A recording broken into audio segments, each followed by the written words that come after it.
जय हिंद दोस्तों, मैं Kavita Singh Drishyam IAS YouTube channel पर आप सभी का स्वागत है। ठीक है, भारत के भूगोल की इस नई जर्नी में आपके लिए मैं आज एक नया लेक्चर लेकर के आई हूँ। भारत के भौतिक प्रदेश में ही दक्कन का पठार। मैंने आपको लास्ट लेक्चर में कई सारे पठारों के बारे में बताया था, क्योंकि दक्कन का जो पठार है वो सेकेंड पार्ट है। हम अपने प्रायद्वीपीय पठारों के बारे में पढ़ रहे थे लास्ट लेक्चर में।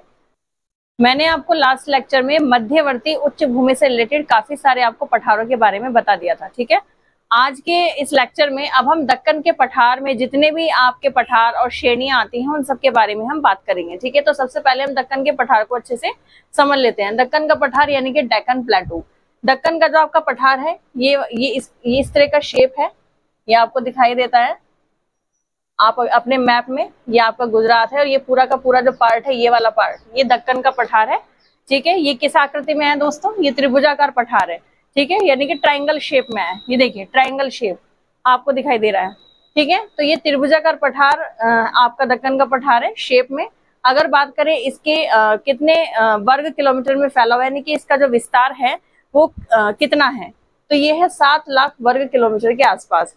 ये किन किन क्षेत्रों के बीच में है 7 लाख वर्ग किलोमीटर? ये आपका महाराष्ट्र से लेकर आपके जो दक्षिण वाला जितना भी पूर्वी घाट है, पश्चिमी घाट है, और आपके अगर उत्तर में बात करें तो आपके उत्तर में सतपुड़ा पहाड़ी हो गई, मेकाल श्रेणी होगी और राजमहल पहाड़ियां हो गई। तो इन सब के बीच वाला जो क्षेत्र है, यहाँ पर आपका ये पूरा 7 लाख वर्ग किलोमीटर कंप्लीट हो जाता है। जैसे कि आपका पश्चिमी घाट हो गया, ये आपका पूर्वी घाट हो गया। ठीक है, यहाँ पर आपकी सतपुड़ा श्रेणी, उसके बाद मेकाल श्रेणी, और फिर उसके बाद में आपकी राजमहल की पहाड़ियां। तो ये वाला जो पूरा पार्ट है, ये वाला, ये पूरा दक्कन का पठार है दोस्तों। ठीक है, तो 7 लाख वर्ग किलोमीटर क्षेत्र में ये फैला हुआ है।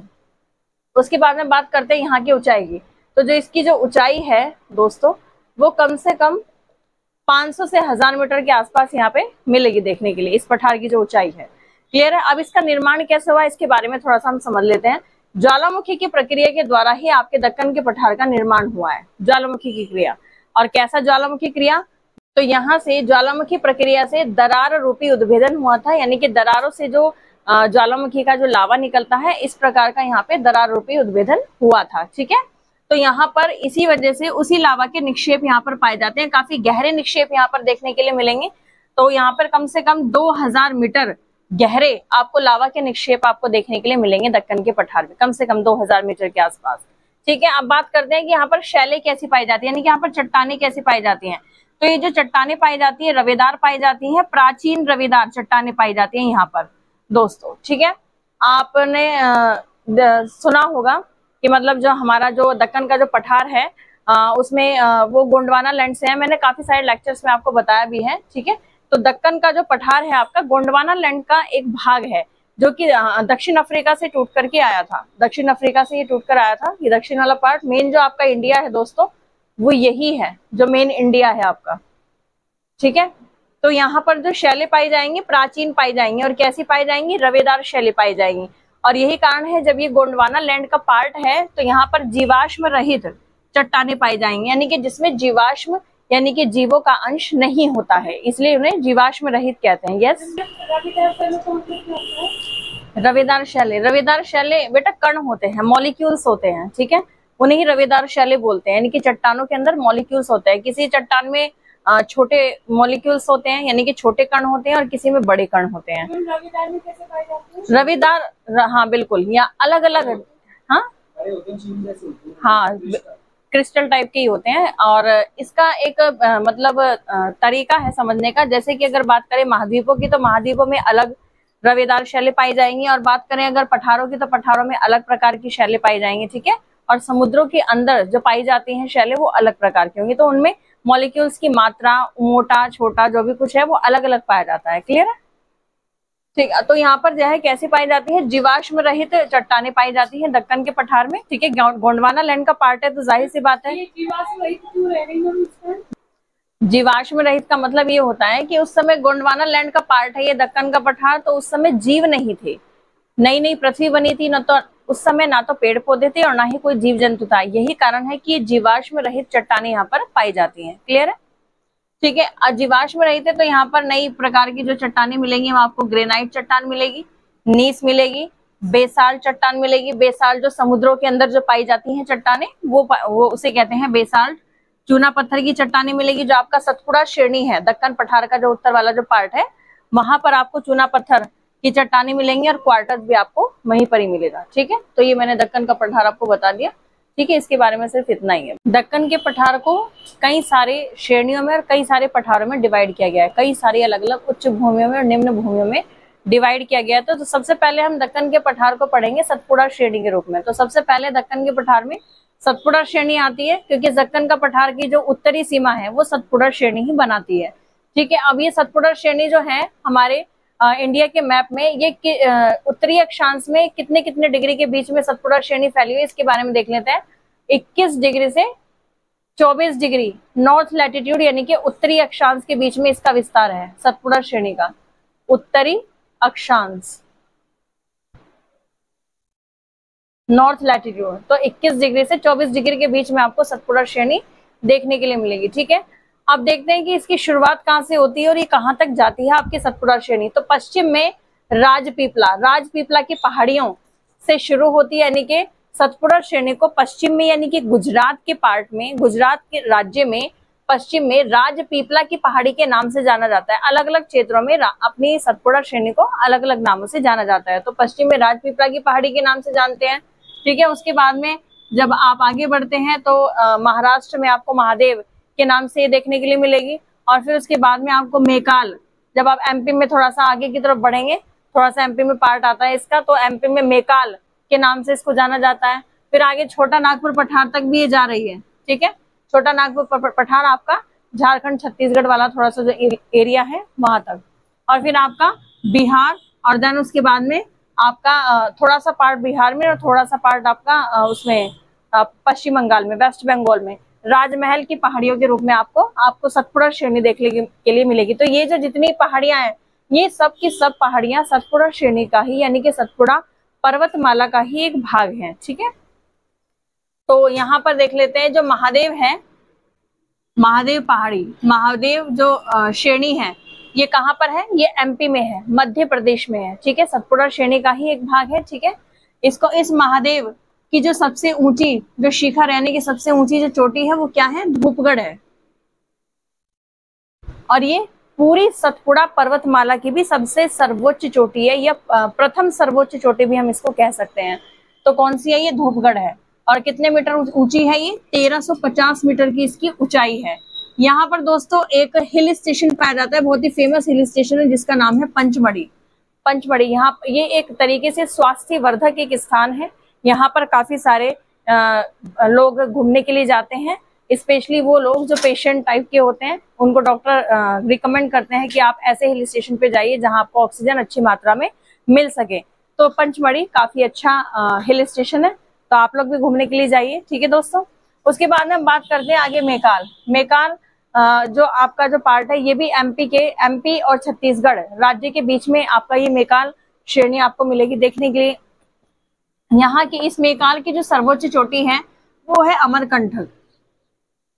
अमरकंटक, ठीक है, सर्वोच्च चोटी। और ये सतपुड़ा पर्वतमाला की दूसरे नंबर की सर्वोच्च चोटी है अमरकंटक। ठीक है, इसकी ऊंचाई है दोस्तों 1066 मीटर। 1066 मीटर के आसपास इसकी ऊंचाई आपको मिलेगी देखने के लिए।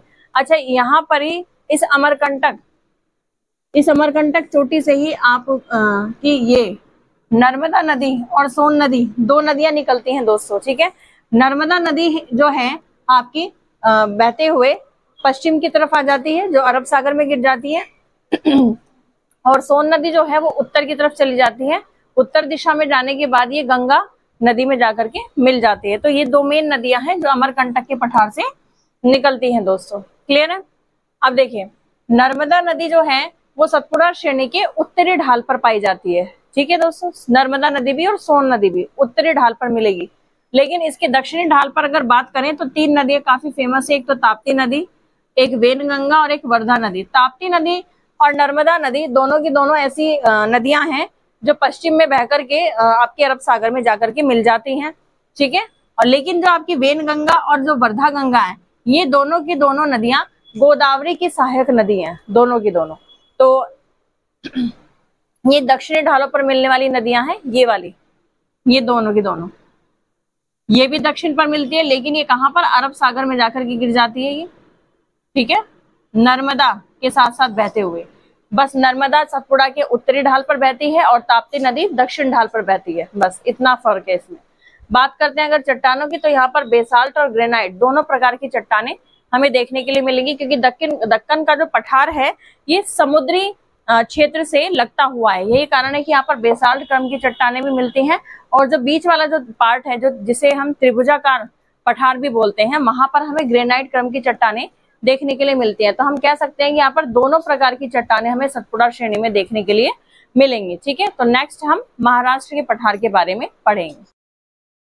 चलिए, दक्कन के पठार में अब हम दूसरा पॉइंट देखते हैं। सतपुड़ा श्रेणी के बाद में आता है आपका महाराष्ट्र का पठार, ठीक है। महाराष्ट्र का पठार आपके दक्कन ट्रैप के अंदर ही आता है। यहाँ पर दक्कन ट्रैप की चट्टानें ही आपको मिलेंगी महाराष्ट्र के पठार में, ठीक है। यहाँ पर आर्कियन क्रम की नीस की चट्टानें हमें देखने के लिए मिलेंगी, आर्कियन क्रम।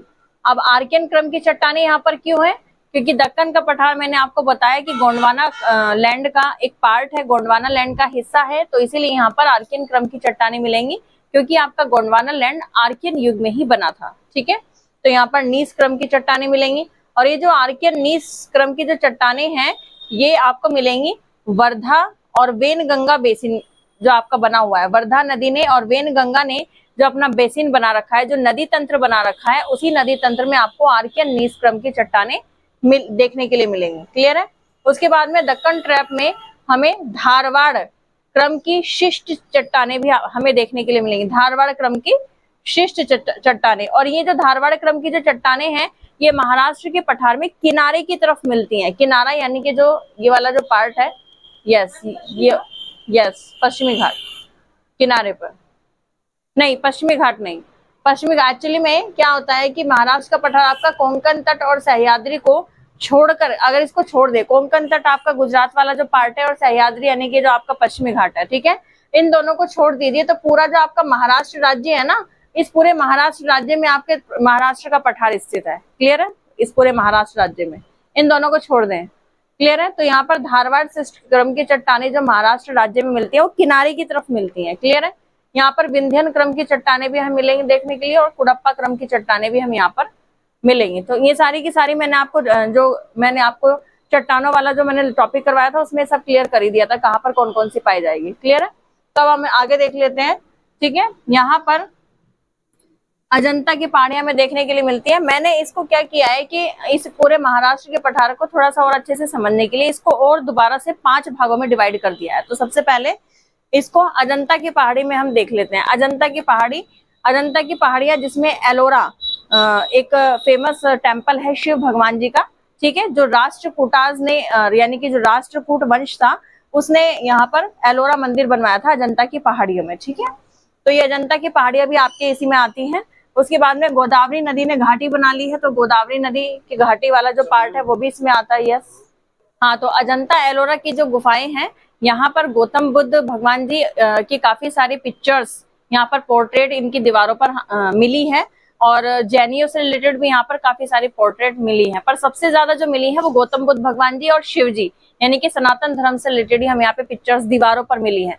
तो ये इसलिए अजंता की पहाड़ियां काफी फेमस है, यही का, हाँ जी, भित्ति चित्र, बिल्कुल, ठीक है। तो गोदावरी घाटी यहाँ पर फेमस है, और साथ ही साथ अहमदनगर बालाघाट पठार, अहमदनगर बालाघाट पठार इसलिए फेमस है क्योंकि बालाघाट दर्रा यहाँ पर मिलता है, यहाँ पर बालाघाट श्रेणी है, और इसीलिए उस श्रेणी से ही आपका आवागमन होता है, यानी कि ट्रांसपोर्टेशन होता है, और उसी ट्रांसपोर्टेशन की वजह से ही एक दर्रा बनाया गया है जिसे हम बालाघाट दर्रा के नाम से भी जानते हैं। तो उस दर्रे से ही हम महाराष्ट्र से पूना या फिर महाराष्ट्र से हम और किसी भी राज्य में या किसी भी शहर में जाते हैं, तो इसलिए काफी फेमस है और काफी इंपॉर्टेंट भी है, ठीक है। उसके बाद में भीमा नदी, जैसे गोदावरी नदी है वैसे ही भीमा नदी भी यहाँ पर बहती है, तो इसका भी काफी अच्छा बेसिन है, इसका भी काफी अच्छा नदी तंत्र है। तो भीमा बेसिन भी हमें यहाँ पर मिलेगा देखने के लिए, और साथ ही साथ महादेव की उच्च भूमियां भी देखने के लिए मिलेंगी। महादेव की उच्च भूमि यानी कि महादेव की जो पहाड़ी है उसके जो उच्च भूमियां हैं वो भी हमें यहाँ पर देखने। तो ये सारी की सारी जो है, ये जो पांचों के पांचों जो पैटर्न है, ये पूरे इस महाराष्ट्र राज्य में फैले हुए हैं, ठीक है।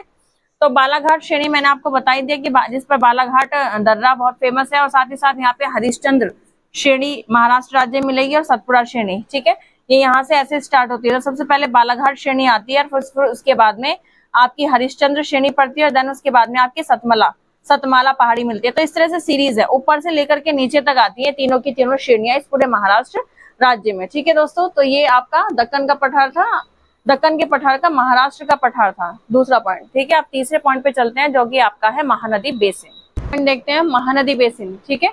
महानदी बेसिन जो है, यहाँ पर आर्कियन क्रम की ग्रेनाइट और नीच चट्टान तो हमें मिलती है, लेकिन आर्कियन ग्रेनाइट और नीच क्रम की चट्टानें इरोजन की प्रक्रिया यानी कि अपरदन की प्रक्रिया के बाद अवसादी क्रम की चट्टानों में तब्दील हो जाती हैं, और उसके बाद में ये कुडप्पा नाम से फेमस होती हैं, ठीक है। महानदी बेसिन यानी कि कुडप्पा क्रम की चट्टानें, ठीक है। कुडप्पा कर्नाटक का एक फेमस शहर है कुडप्पा, ठीक है, उसी के नाम पर इसका नामकरण हुआ है, कुडप्पा क्रम की चट्टान। इरोजन यानी कि अपरदन, यानी कि जब सूरज की रोशनी पड़ती है और बारिश होती है तो क्या होता है कि कोई भी चट्टान हो वो कमजोर हो जाती है, जिसकी वजह से अपरदन होता है, और अपरदन से नई मिट्टी का निर्माण होता है, उसे ही कहते हैं अपरदन जी, ठीक है। तो यहाँ पर यानी कि सबसे हम कह सकते हैं कि यहाँ पर जो नीचे जो पाई जाती है चट्टान वो आर्कियन क्रम की चट्टान होगी, और यहाँ पर जो ऊपर जो बिछी हुई होगी चट्टान वो कुडप्पा क्रम की चट्टान होगी, यहाँ पर महानदी बेसिन में, ठीक है। इसको हम छत्तीसगढ़ का मैदान भी कहते हैं, क्योंकि महानदी जो बह रही है वो छत्तीसगढ़ राज्य के अंदर बह रही है, और यहाँ पर एक बहुत बड़ा नदी तंत्र बनाती है महानदी, ठीक है। और महानदी बेसिन की कई सारी सहायक नदियां काफी फेमस है, शिवनाथ है जिसमें हसदो है, और आपकी मांड, ये तीनों की तीनों सहायक नदियां हैं इस महानदी की, क्लियर है। साथ ही साथ अब बात कर लेते हैं कि इसकी सीमाएं कौन कौन से स्थित हो, कहाँ पर इसकी सीमा पर क्या क्या चीज स्थित है।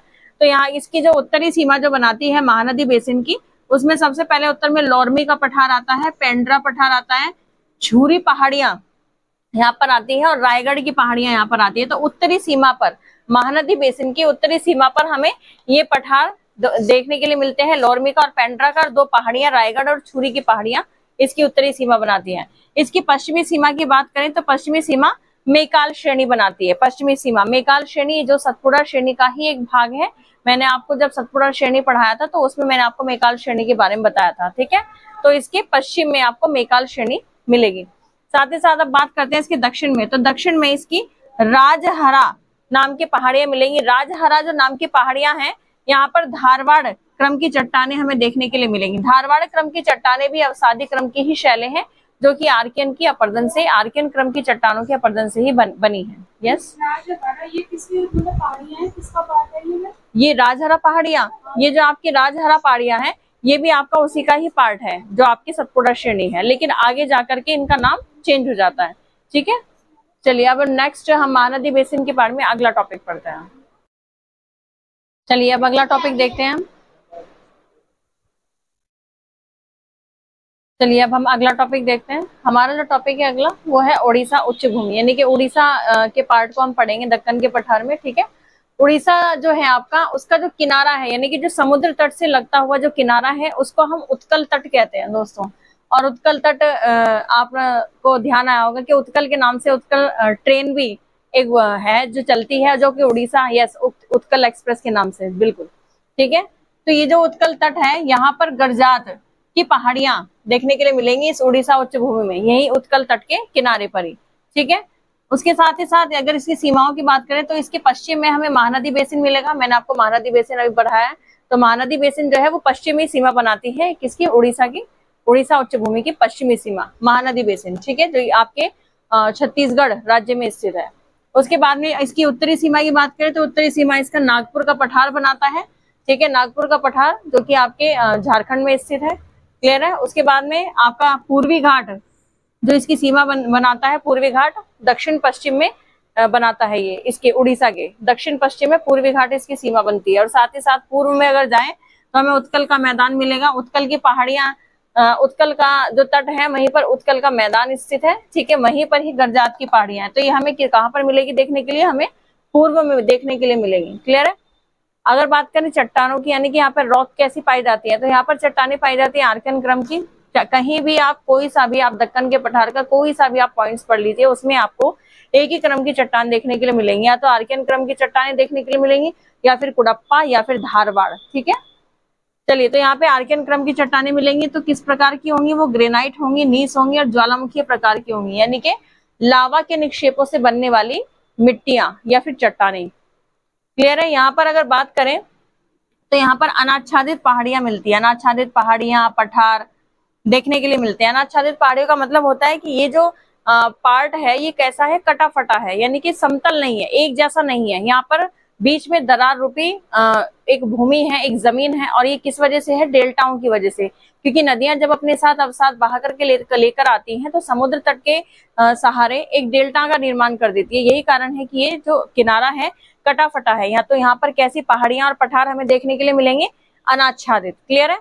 यहाँ पर तीव्र कटक भी पाए जाते हैं। कुछ महानदी बेसिन वाला पार्ट है, महानदी बेसिन आपके छत्तीसगढ़ से निकलकर उड़ीसा से होते हुए आपके बे ऑफ बंगाल यानी कि बंगाल के खाड़ी में गिरती है। तो जाहिर सी बात है कि महानदी बेसिन काफी बड़ा एक नदी तंत्र है, तो यहाँ पर भी हमें पश्चिमी घाट की तरह कुछ तीव्र कटक देखने के लिए मिलते हैं। ठीक है, उसके बाद हम बात करते हैं प्रौढ़ घाटी। यहाँ पर प्रौढ़ घाटियां मिलेंगी देखने के लिए। प्रौढ़ घाटी का मतलब ये होता है कि जब ऐसी घाटियां जहाँ पर पुरानी जो प्राचीन नदियां हैं, जब हमारा जो गोंडवाना लैंड यानी कि जो दक्षिण का जो पठार है जब बन रहा था तो उस समय बहती थी। उसके बाद में जब यहाँ पर लावा का निक्षेप यहाँ पर जमा हो गया, लावा के निक्षेप बनने की वजह से जब मिट्टी का निर्माण हुआ, चट्टानों का निर्माण हुआ, ज्वालामुखी चट्टानों का, तो उन नदियों का मार्ग अवरुद्ध हो गया। लेकिन धीरे धीरे उनमें अपनी पुराने मार्ग में आकर बहने शुरू हो गई। जैसे आपकी गोदावरी नदी है, कृष्णा नदी है, कावेरी नदी है, तो ये सारी की सारी जितनी भी नदियां हैं ये प्रौढ़ घाटियां बनाती हैं, ये काफी पुरानी नदियां हैं। क्लियर है दोस्तों। तो ये आपका ओडिशा उच्च भूमि हो गया। इसमें अगर हम उत्तरी उच्च भूमि में कुछ ऐसे शिखर पढ़ लेते हैं, दो ऐसे शिखर है जो वेरी इंपॉर्टेंट है आपके पीसीएस के एग्जाम से रिलेटेड भी और आपके यूपीएससी में भी जो कूट वाले जो क्वेश्चन होते हैं ज्योग्राफी के उसमें पूछे जा सकते हैं। तो यहाँ पर दो प्रमुख शिखर है, एक तो पहला है मलयगिरी और दूसरा है मेघसानी। तो मलयगिरी की जो ऊंचाई है वो 1169 के आसपास आपको मिलेगी देखने, यानी कि 1169 मीटर के आसपास, और जो मेघसानी है वो 1157 मीटर के आसपास आपको देखने के लिए मिलेगी, यानी कि इतनी ऊंची है आपके मलयगिरी और मेघसानी। ये उड़ीसा उच्च भूमि के उत्तरी उच्च भूमि वाला जो पार्ट है, यहाँ पर ये दोनों के दोनों शिखर यानी कि पीक आपको देखने के लिए मिलेंगे। क्लियर है। तो ये उड़ीसा उच्च भूमि कवर हो गया। अब हम नेक्स्ट पॉइंट पर चलते हैं। चलिए अगले टॉपिक पे ध्यान देते हैं। अगला है दंडकारण्य। देखिए दंडकारण्य का मतलब क्या होता है इसे समझ ले। दंडकारण्य का अर्थ होता है जंगल यानी कि फॉरेस्ट। जो रामायण है दोस्तों, सनातन धर्म में एक रामायण है, ठीक है, ग्रंथ है एक। तो ये जो रामायण है आपका, तो इसमें रामायण में 7 कांड दिए गए हैं। उसमें एक दंडकारण्य नाम का एक कांड है जिसमें जंगल के बारे में पूरी की पूरी कहानी दी गई है कि श्री रामचंद्र जी ने जब दंडकारण्य यानी कि जंगल में 14 वर्ष का वनवास व्यतीत किया था तो किस प्रकार से किया था। ठीक है, तो ये दंडकारण्य वहीं से ही आया है दोस्तों। ये एक तरीके से कह सकते हैं संस्कृत या अवधी लैंग्वेज का भी ये एक तरीके से शब्द है दंडकारण्य। तो इसका मीनिंग क्या होता है, जंगल होता है यानी कि फॉरेस्ट होता है। देखिए अब हम देख लेते हैं कि जो आपका दंडकारण्य क्षेत्र है ये कहाँ कहाँ पर स्थित है। तो उड़ीसा में अगर हम देखते हैं तो उड़ीसा में 2 जिले हैं जहां पर ये दंडकारण्य पाया जाता है क्षेत्र। एक तो है कोरापुट जिला और एक है कालाहांडी जिला। उड़ीसा के ही 2 जिले, यहाँ पर आपको दंडकारण्य जिला देखने के लिए मिलेंगे। और साथ ही साथ अगर छत्तीसगढ़ में जाएं तो छत्तीसगढ़ में सिर्फ एक ही जिला है जिसे हम बस्तर कहते हैं। ये बस्तर का जो जिला है ये नक्सली वाद यहाँ पर सबसे ज्यादा, यहाँ पर नक्सल वाद सबसे ज्यादा होता है, नक्सली लोग यहाँ पर सबसे ज्यादा रहते हैं और ये सुर्खियों में भी बना रहता है, न्यूज में भी काफी बना रहता है। ठीक है, तो ये वही बस्तर जिला है। तो छत्तीसगढ़ में पाया जाता है बस्तर जिला, यहाँ पर भी दंडकारण्य क्षेत्र मिलता है देखने के लिए। उसके बाद में आंध्र प्रदेश में अगर आए तो आंध्र प्रदेश में भी काफी सारे ऐसे क्षेत्र हैं जहां पर आपको दंडकारण्य जो क्षेत्र है वो मिलेगा देखने के लिए। जैसे कि आपका पूर्वी गोदावरी वाला जो पार्ट है, गोदावरी नदी एक पश्चिम वाला पार्ट है गोदावरी नदी का, तो पूर्वी वाला पार्ट जो है जो जहां से बह करके बे ऑफ बंगाल में गोदावरी नदी गिर जाती है, तो ये वही पूर्वी गोदावरी वाला पार्ट है। यहाँ पर भी दंडकारण्य क्षेत्र मिलेगा। साथ ही साथ आंध्र प्रदेश का विशाखापट्टनम वाला क्षेत्र और श्रीकाकुलम, ये दोनों के दोनों जिले हैं, बड़े बड़े महानगर हैं, विशाखापट्टनम और श्रीकाकुलम आंध्र प्रदेश के। तो यहाँ पर भी दंडकारण्य क्षेत्र मिलेगा आपको देखने के लिए। ठीक है, उसके बाद में हम बात करते हैं कि इसके उत्तर पश्चिमी सीमा पर यानी कि जो आपका ये जो दंडकारण्य क्षेत्र है, इसके उत्तर पश्चिमी सीमा पर कांकेर नाम की एक नदी है जो अपना बेसिन बनाती है काफी बड़ा। ठीक है, छत्तीसगढ़ का जो मैदान है, मैंने आपको पढ़ाया था दक्षिण की जो सीमा बना, दक्षिण पर पड़ता है छत्तीसगढ़ का मैदान, इसी के दंडकारण्य। तो इसके छत्तीसगढ़ के मैदान के दक्षिण में जो दंडकारण्य पड़ता है, यहीं पर ही इस छत्तीसगढ़ के मैदान से ही कांकेर नदी निकलती है और आपके दंडकारण्य क्षेत्र में होकर के बहती है। तो यहाँ पर काफी बड़ा अच्छा खासा बेसिन यानी कि नदी तंत्र बनाती है ये। ठीक है, उसके बाद में इसके दक्षिण पश्चिम में अगर हम आए दंडकारण्य की, तो दक्षिण पश्चिम में एक बहुत ही फेमस पठार है जिसका नाम है मल्कानगिरी। तो यहाँ पर मल्कानगिरी पठार भी हमें देखने के लिए मिलेगा, काफी फेमस पठार है। ठीक है, और अब अगर हम बात करें तो इस दंडकारण्य के इस क्षेत्र को दो भागों में डिवाइड किया गया है। एक तो दंडकारण्य उच्च भूमि वाला पार्ट और एक दंडकारण्य घाट। तो दंडकारण्य उच्च भूमि में आपका बस्तर का जिला आता है दोस्तों, दंडकारण्य उच्च भूमि में, और इसमें दंड घाट में उड़ीसा राज्य का कालाहांडी जिला आता है। तो ये दंडकारण्य उच्च भूमि में आता है और ये दंडकारण्य घाट में आता है। तो ये आपका दंडकारण्य कंप्लीट हो गया, इससे रिलेटेड और कुछ भी नहीं है। तो यहाँ से आपके पीसीएस या और जितने भी छोटे एग्जाम्स है वहां पर आपके क्वेश्चंस बनेंगे। ठीक है, ये है तेलंगाना का पठार। ठीक है, तेलंगाना के पठार को ही हम आंध्र का पठार कहते हैं। क्यों कहते हैं? क्योंकि आंध्र प्रदेश राज्य से ही एक नए राज्य का निर्माण हुआ, एक नया राज्य बना जिसका नाम है तेलंगाना। तो इसीलिए इस तेलंगाना पठार का जो पुराना नाम है वो क्या है दोस्तों? आंध्र पठार। क्लियर है? अब इस आंध्र पठार को भी दो भागों में डिवाइड किया गया है। एक तो तेलंगाना का पठार, आंध्र पठार को दो भागों में डिवाइड किया गया है। एक तो तेलंगाना का पठार जो कि तेलंगाना राज्य में ही है, और दूसरा है रायलसीमा उच्च भूमि। ये जो रायलसीमा उच्च भूमि है दोस्तों, ये आंध्र प्रदेश यानी कि आंध्र जो राज्य है, आंध्रा जो राज्य है उसी के अंदर ही ये पठार आता है, जिसे रायलसीमा उच्च भूमि के नाम से हम जानते हैं। तो आंध्र पठार में इस तरीके से ये दो पठार स्थित हैं। क्लियर है?